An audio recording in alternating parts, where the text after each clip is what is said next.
Question number 2 पे चलते हैं। Exercise 8.1 question number 2। इसमें कह रहा है कि find the area of the region bounded bye y² - 9x, x is equal to 2, x is equal to 4 and the x axis in the first quadrant। इस बार एक नया वर्ड लिखा फर्स्ट क्वाड्रेंट। सो हमको क्या करना पड़ेगा, ग्राफ बनाकर उसको फर्स्ट क्वाड्रेंट में शेड करना पड़ेगा।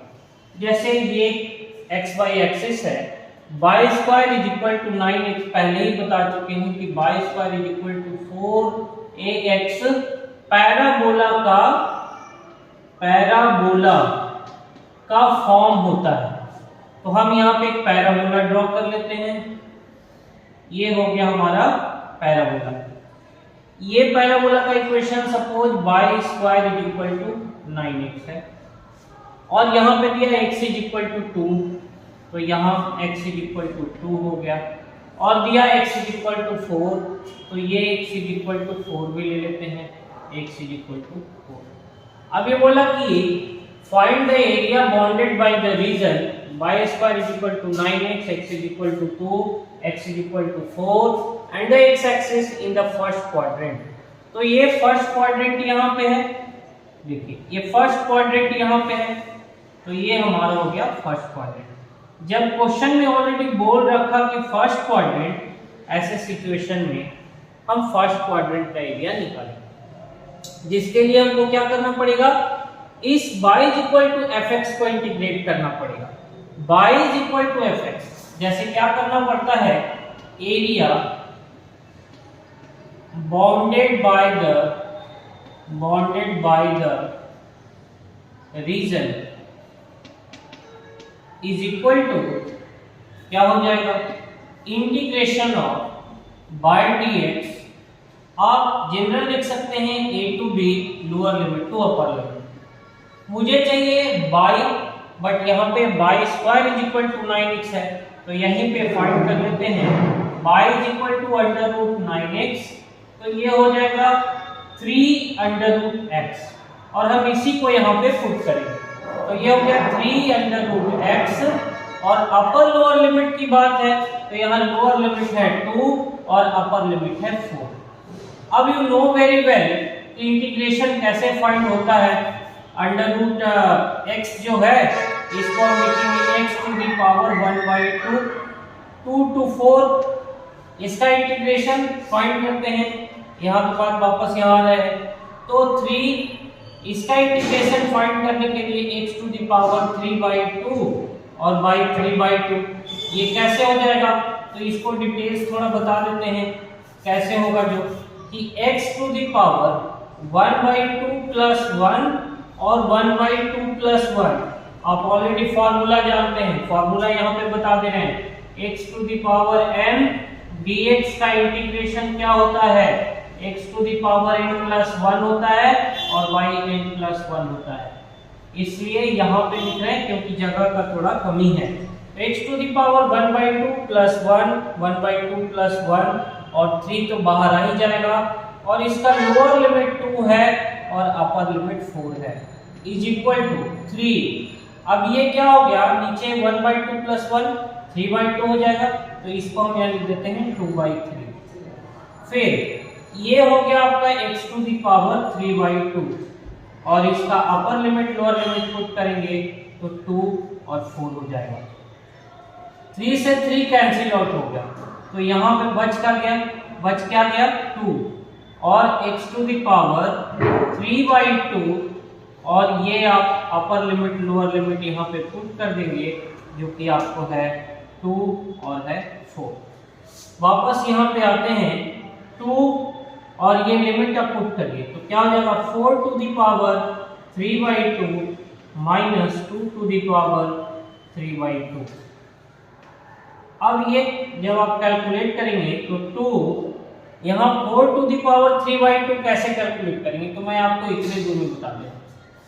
4 टू द पावर 3/2, तो 4 को लिख सकते हैं 4 टू द पावर 3/2, 4 को लिख सकते हैं 2² to the power 3/2, 2 cancel out, 2 का पावर 3 इज इक्वल टू आ जाएगा 8। इसी तरीके से यहाँ पे 8 लिखेंगे, सिमिलरली जब आप काम करेंगे तो आप फिर इस तरीके से आ जाएगा आपके पास कितना, यहीं पे इरेज करके आपको बता देते हैं 2 to the power 3/2, इसको लिख सकते हैं 2 to the power 1/2 to the power 3, और ये हो जाता है √2 to the power 3, और ये हो जाता है कितना √2 into √2 और into √2, तो ये निकल कर के आ जाएगा, इन दोनों को मिलाकर के आ जाएगा 2√2। तो यहाँ पे लिख देते हैं 2√2। जब आप मल्टीप्लाई करेंगे तो आ जाएगा 16 माइनस 2 टू जा 4√2, और यही आपका आंसर है इतना स्क्वायर यूनिट। ठीक, thank you.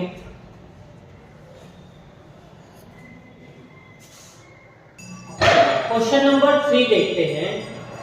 Find the area of the region bounded by the curve x square is equal to 4y, y square is equal to 2, y is equal to 4 and y axis in the first quadrant. इस question को solve करने के पहले आप ये जो equation of parabola दिया हुआ है इसको समझिए।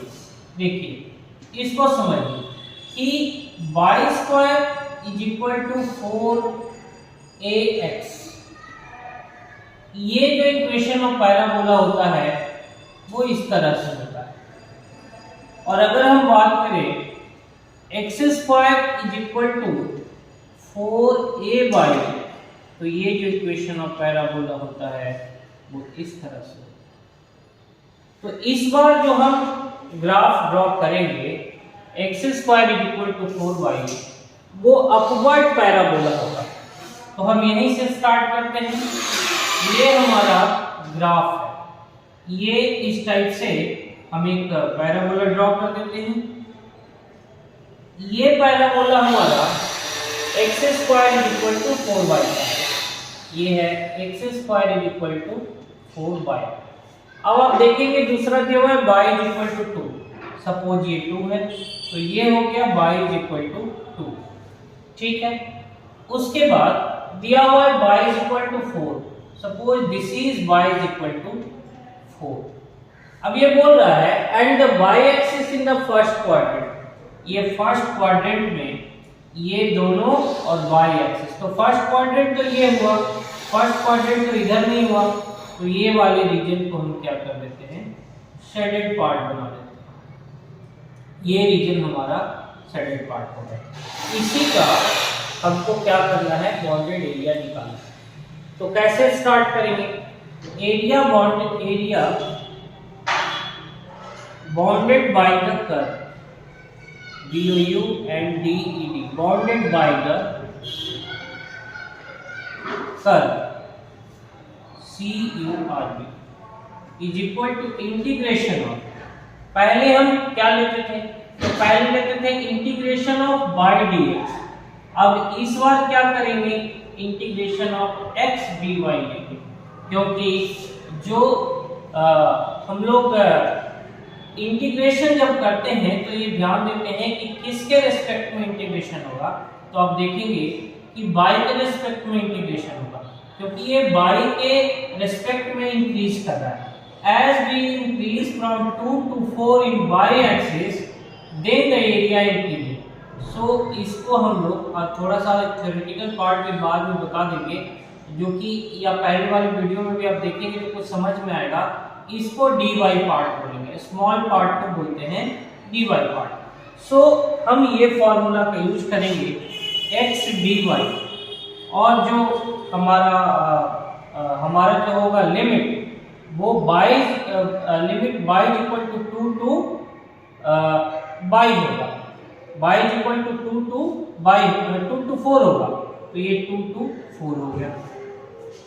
यानी इस बार हम क्या कर रहे हैं, तो x is equal to x dy लेंगे, और ये x का वैल्यू निकलेगा कहाँ से, तो यहाँ से निकलेगा, क्योंकि ऑलरेडी दे रखा है x square is equal to 4y। तो यहाँ कैलकुलेशन कर लेते हैं, x square is equal to 4y, तो x इज इक्वल टू क्या हो जाएगा √4y, और ये निकल कर क्या आ जाएगा 2 अंडर। तो आप ध्यान से देखेंगे तो इसको मैंने लिख दिया integration 2 to 4 2 under root by और ये dy पहले से है। थोड़ा सा और आगे बढ़ते हैं तो क्या हो जाएगा, ध्यान से देखिए, 2 बाहर आ गया, इंटीग्रेशन ऑफ अंडर रूट को लिख दे रहे हैं by two the power 1/2 dy। Clear. अब इसके बाद आप देखेंगे तो इंटीग्रेशन क्या निकल कर के आएगा, इंटीग्रेशन निकल कर के आएगा 2 by two the power 1/2 plus 1 by 1/2 plus 1, और ये आ जाएगा 2 इंटू, ये कैलकुलेट करके आ जाएगा 3/2, तो इसको लिख देते हैं 2/3 और बाई टू दी पावर 3/2। यहां से आप देखेंगे तो लोअर लिमिट अपर लिमिट कितना है, 2 है, ये 4 है, तो यहाँ पे भी हम लोग 2 और 4 दे देते हैं। अब यहाँ पे आ जाते हैं, इसके बाद ये स्टेप के बाद हम लोग यहाँ पे आ जाते हैं, तो आप देखिएगा क्या 4/3 और ये आ गया by two the power 3/2, lower limit 2 to 4/3। अब अगर पुट कर देंगे तो 4 to the power 3/2 minus 2 to the power 3/2। ठीक है। अब आप समझिए कि इसको सॉल्व करने के लिए ये वाले स्टेप को वापस, इसके बाद यहां ये इज इक्वल टू 4/3, ये हो जाएगा कितना, 4 to the power 3/2 को लिख सकते हैं हम लोग 8। अगर आपको थोड़ा सा और समझना है इस कैलकुलेशन को तो इसके पिछले वाले क्वेश्चन को अच्छे से देखिए, उसमें पूरी तरह से समझाया गया है, और ये हो जाएगा आपका 2√2। जब आप कैलकुलेशन करेंगे तो 4 8 जा 32 माइनस 4 2 जा 8√2 अपॉन 3 स्क्वायर यूनिट। तो ये पैराबोला पे सारा क्वेश्चन दिया हुआ था एक्सरसाइज 8.1 में, और ये तीनों का तीनों क्वेश्चन पैराबोला से रिलेटेड आपको प्रैक्टिस करवा देगा। अगले वीडियो में हम लोग देखते हैं कि दूसरे कोनिक सेक्शन से जो एरिया बाउंडेड होता है उसका कैसे इंटीग्रेशन निकालेंगे। तब तक इस वीडियो को 2 बार 3 बार आप देखेंगे, अच्छे से समझ में आ जाएगा। Thank you. क्वेश्चन नंबर 4, ये मैं आपको बताने जा रहा हूँ आज, जो कि क्वेश्चन है find the area of the region by the eclipse x²/16 + y²/9 = 1। First of all आपको क्या करना पड़ेगा कि कुछ कॉन्सेप्ट समझना पड़ेगा, क्योंकि ये जो फॉर्म है ये इक्लिप्स का फॉर्म है, तो आपको कुछ कॉन्सेप्ट इक्लिप्स का भी समझना होगा। कैसे, जो देखिए x² by a² plus y² by b² = 1। ये जो फॉर्म है ये इक्लिप्स का है, लेकिन कब इक्लिप्स हॉरिजॉन्टल बनेगा, कब इक्लिप्स वर्टिकल बनेगा, इसको समझना है। स्टूडेंट जब इक्वेशन दिया रहेगा उसमें आप a और b का वैल्यू फाइंड करेंगे। अगर a ग्रेटर होगा इसका मतलब वो x एक्सिस का लेंथ होगा, तो x एक्सिस का अगर लेंथ ज्यादा होगा और y एक्सिस वाले लेंथ b का लेंथ कम होगा, तो इट मींस क्या है कि जो इक्लिप्स होगा वो हॉरिजॉन्टल इक्लिप्स होगा।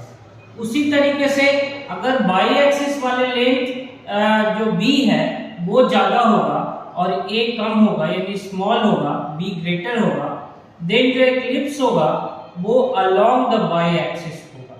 सो आपको a और b का वैल्यू निकाल करके समझना होगा कि कैसे इक्लिप्स को ड्रॉ करना है, हॉरिजॉन्टली ड्रॉ करना है कि वर्टिकली ड्रॉ करना है। अब वापस आते हैं क्वेश्चन पे। क्वेश्चन का जो सॉल्यूशन करते हैं, क्वेश्चन का जो इक्वेशन है वो है x² by 16 और प्लस y² अपॉन 9 = 1। तो आप देखेंगे यहाँ पे अगर कंपैरिजन आप करते हैं तो ये है आपका a² का वैल्यू और ये है आपका b² का वैल्यू। तो आप देखेंगे कि ए का वैल्यू निकल कर आ जाएगा 4 और बी का वैल्यू निकल कर के आ जाएगा 3। तो कंप्लीटली आप ए और बी का वैल्यू निकाल चुके हैं और अब आप देख रहे हैं कि ए का जो वैल्यू है यानी एक्स वाला लेंथ ज्यादा है और वाई वाला लेंथ कम है।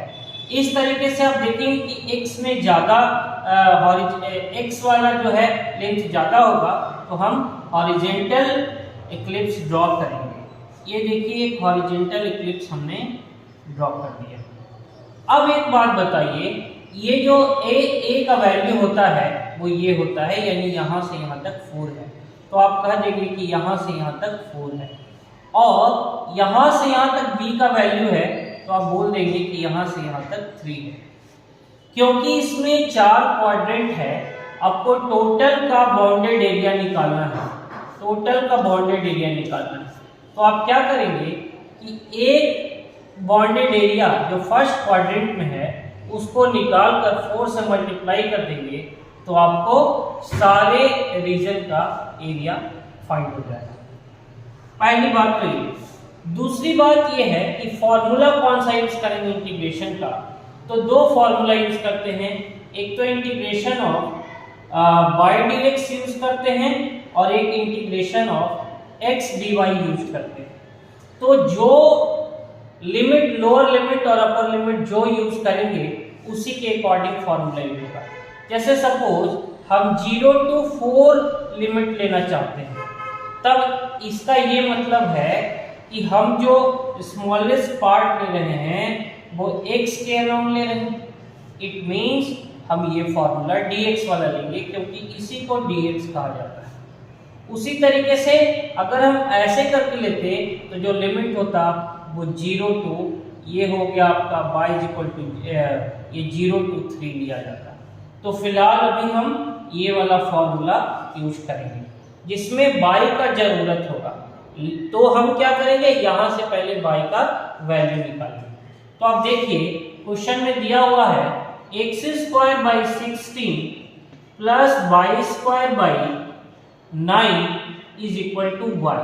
यहाँ से क्या आप करेंगे, यहाँ से आप y का वैल्यू निकालेंगे तो y²/9 is equal to 1 minus x²/16।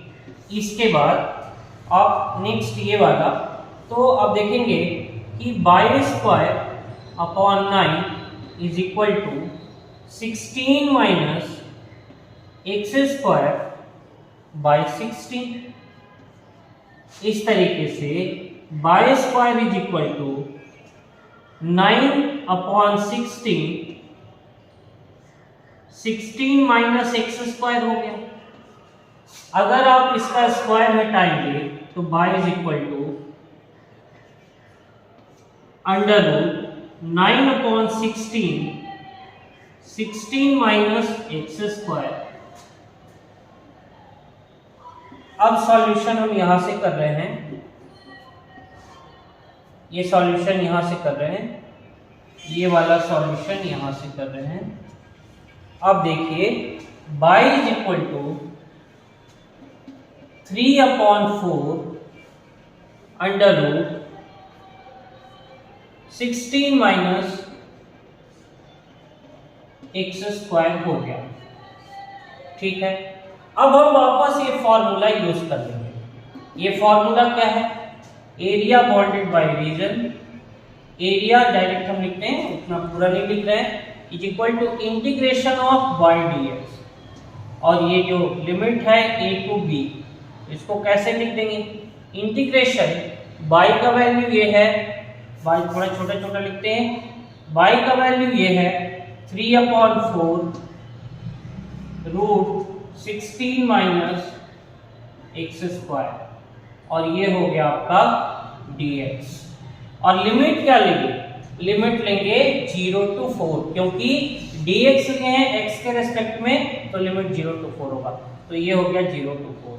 अब ये जो 0 to 4 होगा ये तो सिर्फ और सिर्फ इस फर्स्ट क्वाड्रेंट का एरिया फाइंड हो जाएगा। तो इसलिए हम चारों का चारों अगर टोटल एरिया फाइंड करना चाहते हैं तो हमको पहले ही 4 से मल्टीप्लाई कर देना पड़ेगा। सो 4 इंटू, अच्छा ये तो कांस्टेंट है तो ये बाहर निकल जाएगा, 3/4 इंटीग्रेशन ऑफ 16 को हम लिख सकते हैं 4 स्क्वायर माइनस एक्स स्क्वायर dx, और ये लिमिट हो जाएगा 0 to 4। एक और बात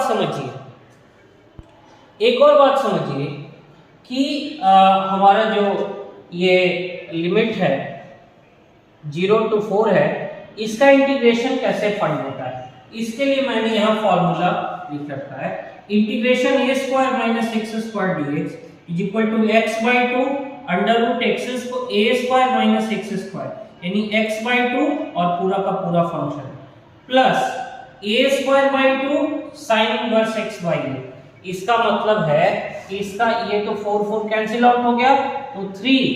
अब जो है हम इसका लिख रहे हैं इंटीग्रेशन, तो क्या है इंटीग्रेशन x/2, तो यहाँ लिखेंगे x/2, उसके बाद अंडर रूट पूरा का पूरा फंक्शन, तो पूरा का पूरा फंक्शन है 4 स्क्वायर माइनस एक्स स्क्वायर, उसके बाद प्लस a स्क्वायर मतलब 4 स्क्वायर और 4 स्क्वायर होता है 16, तो a स्क्वायर मतलब 4 स्क्वायर बाई 2, उसके बाद साइन इनवर्स x/a, तो साइन इनवर्स x/a का मतलब x अपॉन a का मतलब हो गया 4। ये हमारा पूरा इंटीग्रेशन निकल गया और लिमिट देंगे 0 to 4। अब क्या है, अब करना ये है 3 इंटू बार बार देना नहीं है, 3x/2। अब आप चाहेंगे तो डायरेक्ट का डायरेक्ट यहाँ पे पुट करेंगे उसका अपर लिमिट लोअर लिमिट, तो पुट करेंगे तो हो जाएगा 4/2 इंटीग्रेट अंडर रूट 4 स्क्वायर माइनस 4 स्क्वायर प्लस 4 स्क्वायर हो जाएगा 16/2 8 साइन इनवर्स 4/4 1 माइनस 4 पुट करेंगे 0 पुट करेंगे तो 0/2 पूरा 0 हो जाएगा, और प्लस फिर से अगर 4 स्क्वायर बाई 2 साइन इनवर्स 0/4 तो 0/4 0 हो जाएगा, यानी कि 4 स्क्वायर बाई 2 साइन इनवर्स 0/2, ये हमारा आ गया। तो टोटल मिलाकर 3, ये तो हो गया 0 ही क्योंकि ये 0 हो गया, तो ये 0 प्लस 8 इंटू साइन इनवर्स 1 का वैल्यू क्या होता है, जैसे आप देखेंगे साइन π/2 का वैल्यू होता है 1, तो साइन इनवर्स 1 का वैल्यू क्या होगा, साइन इनवर्स 1 का वैल्यू होता है π/2, तो यहाँ लिखेंगे π/2 और माइनस इधर में 0 ये हो गया, और साइन इनवर्स 0 का वैल्यू, सिमिलरली साइन 0 का वैल्यू 0 होता है, तो साइन इनवर्स 0 का भी वैल्यू 0 होगा, तो इधर में सब 0 प्लस 0 हो गया, ये हो गया 0 प्लस 0। तो अब देखेंगे 3 इंटू ये 4 टाइम से कट गया 4 pi is equal to total आ गया 12 पाई स्क्वायर। इसको 2-3 बार 4 बार वीडियो को देखिए, आपको पूरी तरीके से समझ में आ जाएगा। Thank you.